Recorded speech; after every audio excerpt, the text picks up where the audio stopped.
everybody, and thank you for the introduction. I'm very pleased to be able to present at the Embedded Vision Summit today. It is no secret that OpenCV is a very popular library for development of computer vision applications. Today, I'm going to demonstrate how easy it is to port an OpenCV application to HyperX processor by using an hxGraph tool developed by Coherent Logix.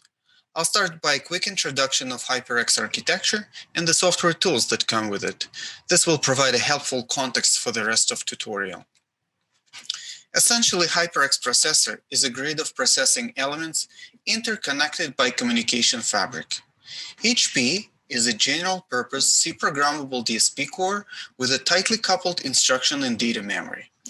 In this diagram, green diamonds are the Ps, and the blue circles are tightly coupled memories interconnected with each other by programmable communication fabric. Processor frequency can be runtime adjusted and go up to 2 GHz.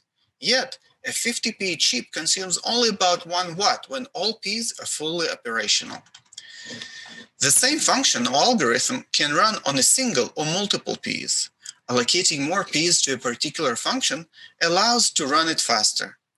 Software developers can control how many Ps are allocated for each function so the application can meet its performance target. There could be tens or hundreds of Ps on a single chip, and you can also connect multiple chips back to back to scale your compute capacity. Currently, we have 3 processors on our roadmap. The smallest has 50 Ps, another has 100 Ps, and the largest one has a little bit more than 400 Ps. With so much compute capacity at low power, HyperX processor really enables high-performance computing at the edge.